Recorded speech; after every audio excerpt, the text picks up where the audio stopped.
Cette vallée du nord-ouest du Pakistan, frontalière de l'Afghanistan, a récemment échappé aux assauts des talibans pakistanais. Perchée à 1500 mètres d'altitude, elle abrite le dernier peuple animiste du pays, les Kalash. Shaira Bibi a retrouvé ses champs après avoir passé plusieurs jours enfermée chez elle au début du mois de septembre, lorsque l'armée repoussait les insurgés qui tentaient d'envahir la vallée. On nous a dit qu'on nous attaquait parce que nous sommes Kalash. La nuit, nous dormions.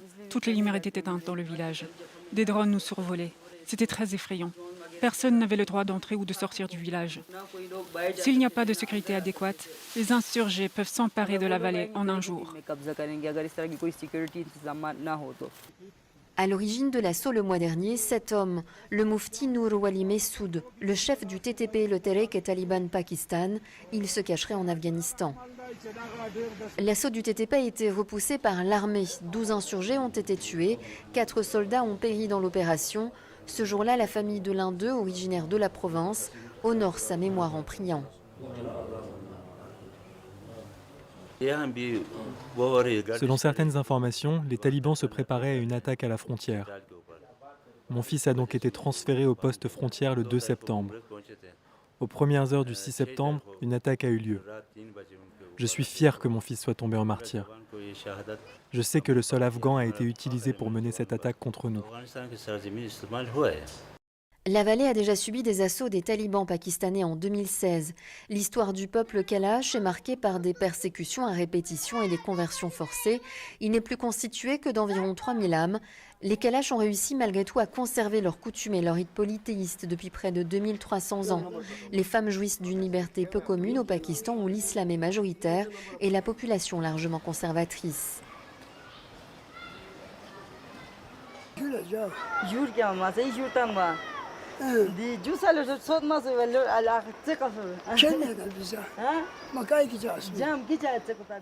Le déploiement de l'armée dans la zone pour protéger la population des incursions talibanes en provenance de l'Afghanistan voisin rassure cette mère de famille.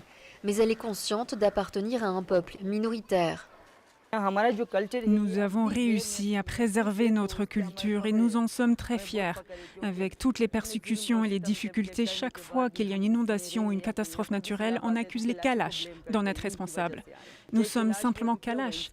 Ne sommes-nous pas des êtres humains? Ils disent que les femmes d'ici ne se couvrent pas et nous accusent de boire de l'alcool et de commettre l'adultère. Si la vie a repris son cours, Shaira Bibi reste inquiète. Les récentes attaques ont rappelé à la communauté Kalash sa vulnérabilité. Les Kalash des trois vallées se sont rassemblés, ont sacrifié une chèvre et ont fait une prière de protection. Si les talibans s'emparent de notre vallée, ils nous convertiront de force. Et si nous résistons, ils nous tueront. L'histoire se répétera comme elle s'est produite il y a des siècles. Certains membres de notre peuple ont été convertis de force à l'islam. Mal perçue par les plus conservateurs au Pakistan, la vallée Kalash est surnommée par certains Kafiristan, ce qui signifie pays des païens, en raison de leur religion animiste qui fait d'eux la cible des extrémistes islamistes tels les talibans. Ils veulent nous tuer parce que nous ne sommes pas musulmans, nous sommes des autochtones. Dans le passé, toute la vallée de Kitral était peuplée de Kalash. Nous avons peur qu'ils nous éliminent. Nous n'avons pas d'armes. Comment pouvons-nous les combattre à main nue? Nous avons peur. Nous devons limiter nos mouvements.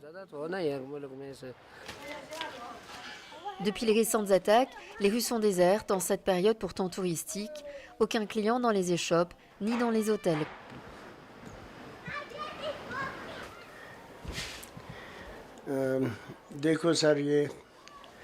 Depuis l'attaque, l'hôtel est vide. Normalement, à cette époque, il est plein. La majorité des chambres sont occupées. 60 ou 70% de l'économie locale dépend du tourisme. En hiver, les hôtels sont fermés à cause de la neige. Nous ne pouvons gagner de l'argent qu'au printemps et en été lorsque le temps est agréable. Cette année sera donc très difficile pour nous sur le plan financier. Plusieurs fois par jour, Abdul Khalik scrute son téléphone. Il attend désespérément de recevoir des demandes de réservation. Je n'ai reçu aucune demande de réservation. La situation est la même depuis un mois. Même avant l'attaque des talibans, la police avait demandé aux touristes de la région de partir. Ils ont dit qu'il y avait une menace de la part des insurgés. Et depuis lors, le tourisme s'est complètement effondré. Depuis que les talibans ont pris le pouvoir en Afghanistan il y a 2 ans, leurs homologues pakistanais multiplient les attaques contre les forces de sécurité et les représentants du pouvoir au Pakistan.